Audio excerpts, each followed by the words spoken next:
Director.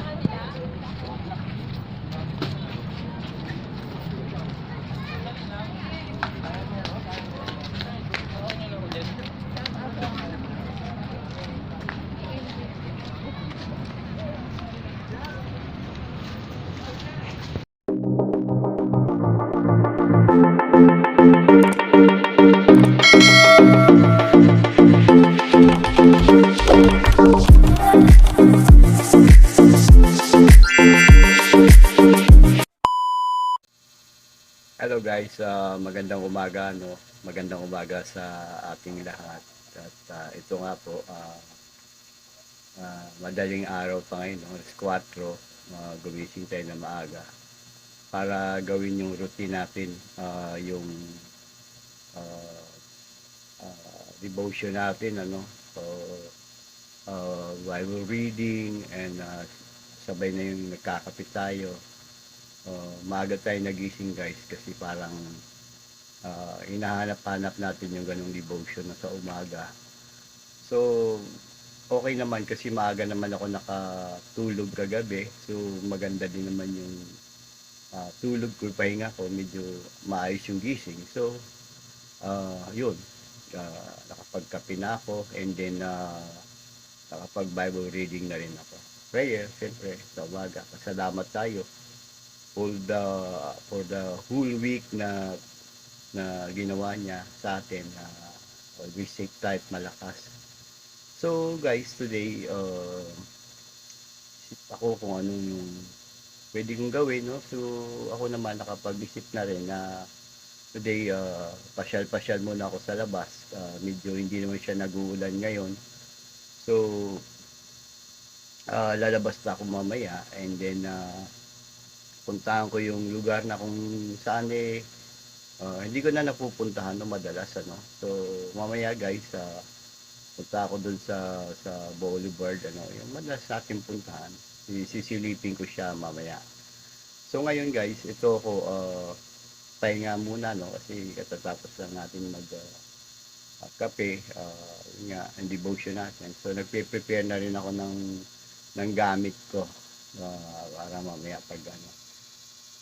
Guys, for the whole week ano, naging busy masyado. Naging busy tayo, marami tayong nilakad, marami tayong ginawa no. Because nga dahil sa area natin na bago ano. So ayun, medyo kapalang ng konti, nangangapa tayo kasi ganun talaga guys pagka bago lang yung pwesto, bago yung sa isang lugar. Kapag baguhan tayo, medyo ano tayo, medyo tayo ilang tayo ng konti, di tayo makagalaw ng maayos.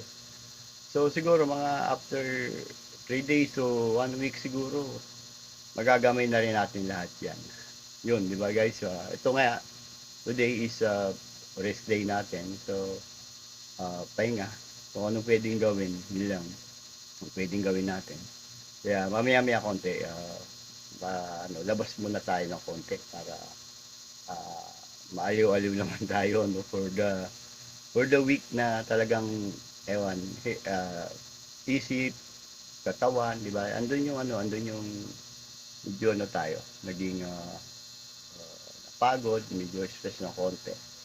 So today, relax, gawa tayo ng mga bagay na nakakapag-aliw sa atin. So guys no, mamaya kita-kita na lang tayo doon sa lugar na pupuntahan ko. Namimiss ko na rin yon. So eto, prepare ako. Okay guys, mamaya no. Okay, bye-bye.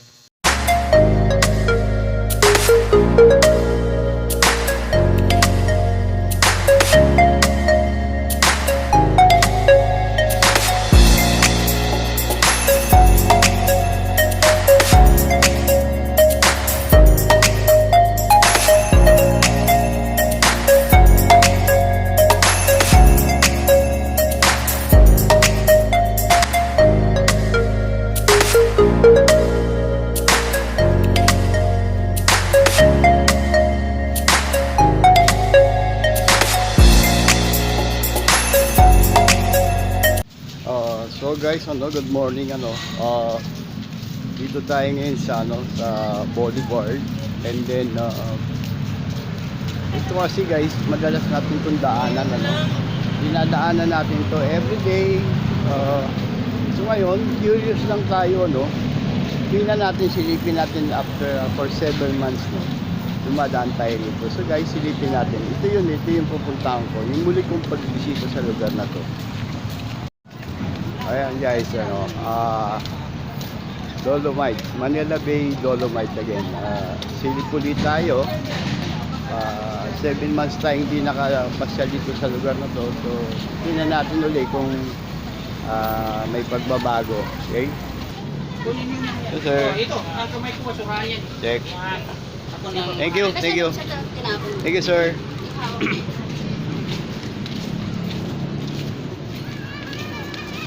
So ayan dami na rin tao.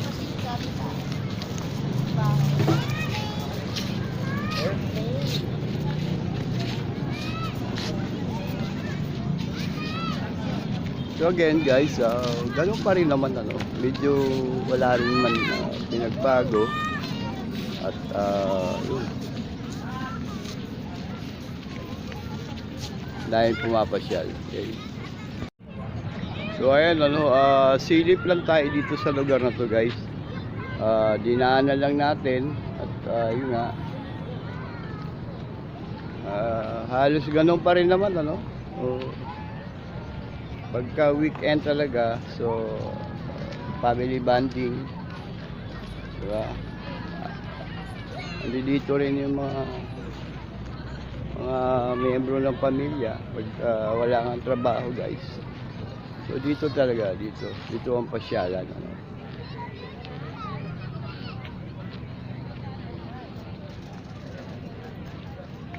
So hindi na kailangan lumayo ng malayong lugar para lang makapag beach so ito dito maraming nagpapaaraw. So okay pa naman okay pa naman. Ayan guys, tayo.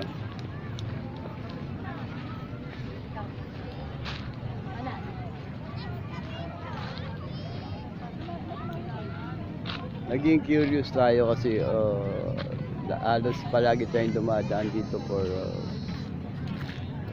7 months So hindi na natin kung may pagbabago.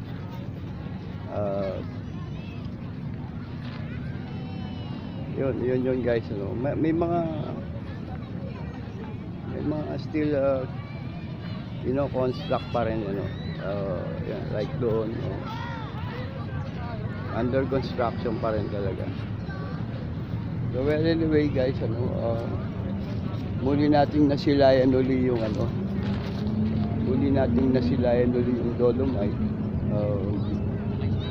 Masarap lang isipin guys na hindi na tayo kailangan lumayo ng lugar para lang makapunta tayo ng dagat, tabing dagat.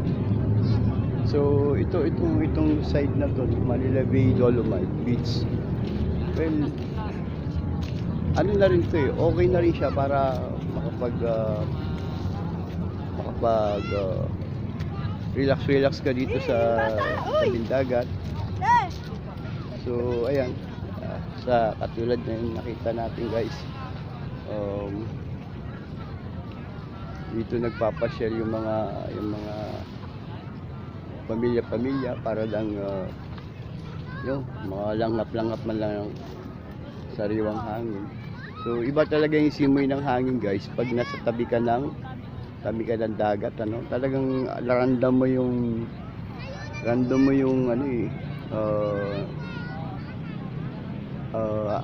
simoy ng dagat kakaiba talaga sa pag malayo ka sa tabing dagat Ito nasa gilid tayo, random natin yung simoy niya. And then yun katulad niyan, ang daming bibilad relax. So napakaganda talaga. So ayun, ano guys, no? Muli natin nasilayan ulit itong Dolomite Beach. At yung ganda ng view niya, no? Ganda ng view niya. Look at this, oh, guys, oh. Di ba? Oh, di ba? Buildings, no? Talagang, ano siya, ang ganda sa tanawin, no? Nakaka-relax ng kalooban, no? So, ayan.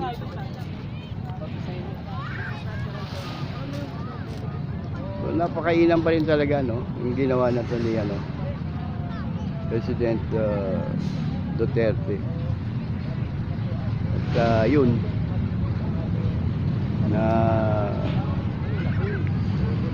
nami-maintain din naman yung kalinisan. So ngayon guys, ito, hindi na rin kasi tayo magtatagal dito, no? Silip lang kasi tayo. Silip lang kung ano na bang update niya. So ayun guys, no? So may mga vloggers din dito na,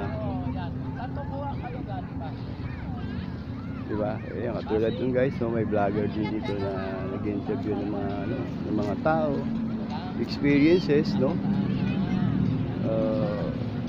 Na nandito sa Dolomite Beach. So ayan na. Kanina wala tayong nakitang naglilinis, no? Kasi may napansin tayo na dito sa gilid ng dalampasigan is marami ring mga kalat-kalat, no? Yun yung mga naanod, dinadala dito sa gilid ng dagat. So now, ito ngayon sila.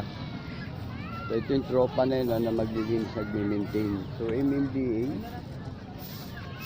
MMDA sila na yung maglilinis, ano. Ay ate, good morning. Morning. Ayan. So ayan, nagdatingan na po sila, no. Sila na yung mag-clearing ng gilid ng dagat, no. Yung mga dumi na nadadala ng dalampasigan. Ayan, katulad niya, no. Napakabigat ng binubuhat ni Goy at ni ate. So ayan, good, no. Good pa rin kasi may nagme-maintain ng Dolomite Beach. Ayan, grabe, oh. Sipag ni Kuya at ni ate. So ayan, nag-start na sila maglinis, no. Medyo andumi kasi kanina, parang ayan, tinatanggal na nila yung mga dumi-dumi, mga plastic na naaanod. Ayan, si Kuya.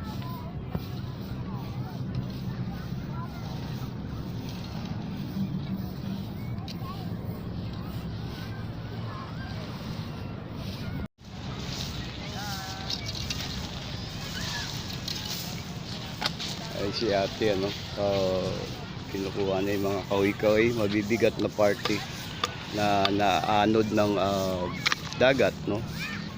Kuya, good morning.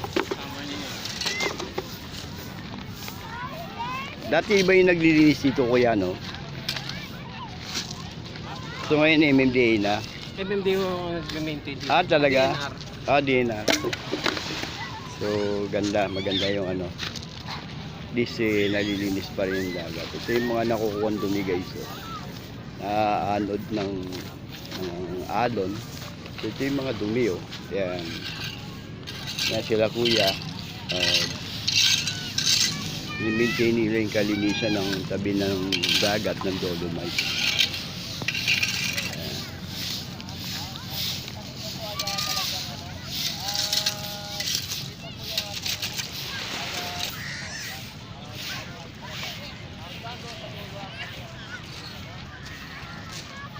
Hey ate, good morning.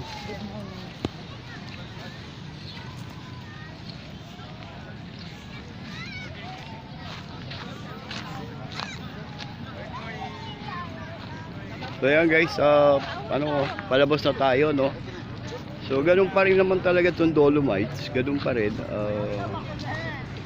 May nagbe-maintain pa rin, still the same. Dinadayo pa rin ng mga tao, diba? Especially pag weekend, ayun. family bonding kasama na dyan. Yan na guys, no. So tayo palabas na tayo, no. Medyo sikat na yung araw eh. Medyo ano na. So guys, dito na lang ano. Okay.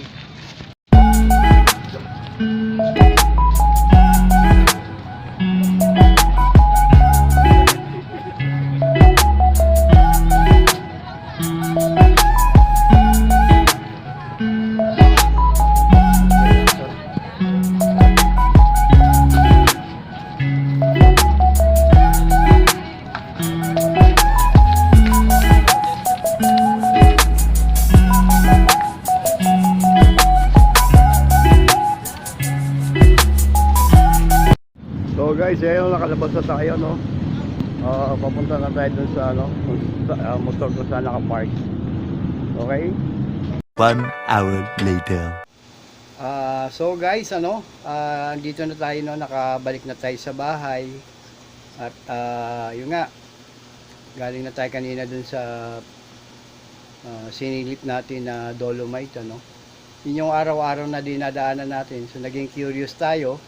So, yun nga, sinilip na natin. At ganun pa rin naman, ano guys, no, hindi, wala namang din pagbabago. At ganun pa rin, marami pa rin mga tao, family bonding, especially pagka Sunday, no, weekend, naging kagawian na ng pamilya na pumunta doon at doon nga sa tabing dagat, doon nagre-relax. Yun, yung iba pa guys is malayo pa pinanggalingan niya, no, para lang pumunta dun sa lugar na yan, ano, para makapag-relax, bonding. So again, ganun din pa naman, tuloy pa rin yung pag-maintain, yung paglilinis ng beach na yon. At yun nga, nagpapasalamat tayo dun sa may akda niya, no, yung Pangulong Duterte, no, naisip niya na gawing Dolomite Beach. At least malapit na, no, hindi na natin kailangan lumayo. Kung gusto natin ng dalampasigan, dagat, punta lang tayo, malapit lang. Yun lang, para na rin tayong nasa sa mga Batangas, diba? Mga iba-ibang lugar na may mga beaches.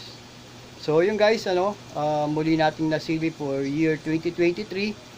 At after mga ilang buwan uli, silipin uli natin yan. So guys, maraming salamat. At yun, sa lahat ng aking mga subscribers, no, na hindi pa nag-subscribe, please subscribe and like and share my videos, ano. And then shout out sa mga tropang Q-Pub, no. Shout out sa inyo. Mabuhay kayo. So guys, maraming salamat. Okay, bye-bye.